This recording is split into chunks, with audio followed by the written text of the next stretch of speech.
Hey, welcome back, everybody. But we're assembling quite the neighborhood at Quonset. We just had, a couple of days ago, we had the guy in who's making basically boats that are drones, and we were racing them around the harbor remotely. We'll post that on the internet. And not that far is another guy, Palmer Luckey. He's building his own underwater craft. And not that far away is a company called REGENT, who they've been in the news with us. They are building a Seaglider, which it looks like an airplane, but not quite. It flies about 20 feet above the water on a phenomenon that planes do that.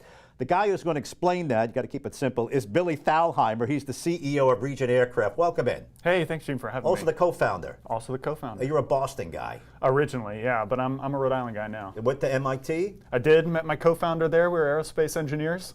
And this is your thing. You are building this. I've seen it. I've been down there. I've seen it up on the blocks. I'd like to see it fly. We're getting there. You've been in it? I've been in it. I'm part of the test team too, right. Rotate in. But we're doing a lot at the company. We're getting ready to build them. We just opened our 250,000 square foot factory, working on the technology, the test, building the global market across military and defense. And today we're announcing our $240 million Series B fundraise. Okay, so that's a little news. Now you've got investors who believe in you, and so does the government, by the way. The Marines, they put an order in, or at least they reserve a couple for us? Yeah, we've been working with the Marines for 3 years now. So we've seen a lot of traction, a lot of interest in defense as sort of global defense shifts from the land and sort of the deserts, Iraq, Afghanistan, now focused on the Pacific, the Strait of Hormuz, the Baltics. And so having a vehicle like a Seaglider that can move fast and operate in the waters is just really critical. All right, go ahead and roll some of the video because I want to know what we're talking about. I want to see it. I've seen it in person. It looks like an airplane. But there is a phenomenon when the aircraft fly over the water, there's a cushion of air that allows them to go up 20 feet, and that's what this thing flies on. There it is.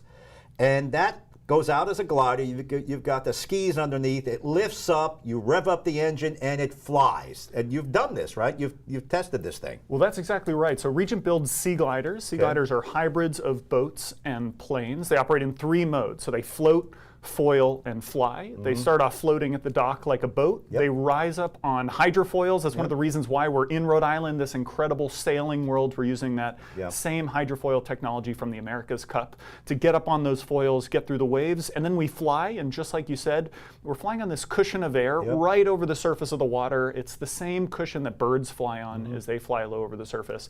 It's called the ground effect, and so Seagliders stay in the ground effect, and because of that, they're actually not aircraft. So while they do fly, they're a special type of vehicle called a wing and ground craft because they fly in that ground effect. They're flying below the height of a sailboat mast on the water all the time. And so they're actually regulated by maritime authorities, both in the US and internationally, because really they're staying in the maritime domain. Okay, now, theoretically, Quonset to Block Island, when it's up and running, when you're in business, how long? We're talking 15, 20 minutes. Now, would you need a dedicated channel? Because there's all kinds of boaters. What do you do? Like Zoom, I get that, but what do you do if a sailboat's coming? Yeah, well, that's really why those 3 modes are super important. So anytime we're near the coastline and crowded waterways, we're going to be on our hydrofoils. And we're doing that right now in Narragansett Bay. We've been going all summer, even through very heavily trafficked times. So when we're on our hydrofoils, we're a boat, just like any other boat. It's not until we get to the open water where it clears out a little bit that we rise up and then we fly on that cushion of air in the ground effect. I imagine if this becomes a thing in the future, there might be dedicated lanes, there might be pilots keeping boats out of your path. Now, Rhode Island to New York, down the bay, hang a right, Long Island Sound, how fast? Exactly. I mean, that's the dream, isn't it? When I think about growing up in the New England area and all the different ways, I grew up in the Boston area, but even now in Rhode Island, how do we get to New York? You can drive, you're sitting in traffic, it's 3 or 4 hours. You can fly, you go to the airport. Our airport's better than Boston's, but you still spend time there. You spend time, I'm in the airport longer than I'm in the airplane. And so that's also 3-4 hours door to door. Seaglider will do it in about an hour, door to door. It'll be less than a train. It's quiet, smooth, comfortable. And on the commercial side, completely green. We're battery electric. You see, I've seen the interior. I've been down to see it. It's real. It's real. It's there. You've flown it. Now, along the way, listen, the Wright brothers had bumps on the road. You had a couple of bumps in the road. What happened the last time you tested it, and what's the next test, and where do you need to make improvements to get this thing going? Yeah, well, we're building a flying product. Right. We're going to put people on board, and so the number one core value at the company is no compromises on human safety, and we take that very seriously. We have to work in this industry. So certainly over the course of testing, right, we learn things. We're pushing the envelope.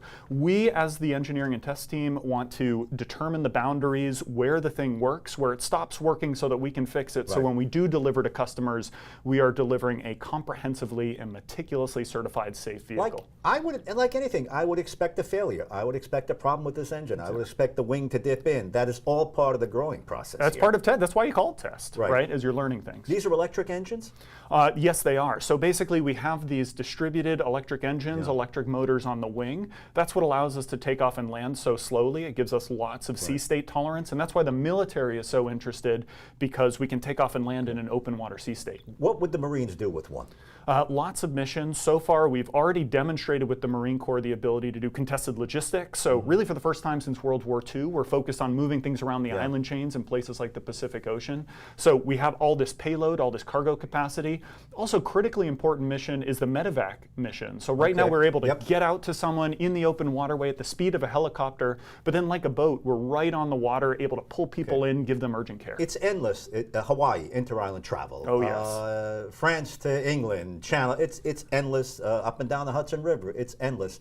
All right, the investors, the infusion of money. You just said you got $240 million in funding. That's Who's correct. that from? Yeah, so our round was co-led by two groups. One, Mare Liberum. They are this incredible maritime and defense focused fund. They have Admiral Lawrence Selby, who is the former head of the Office of Naval Research, on board.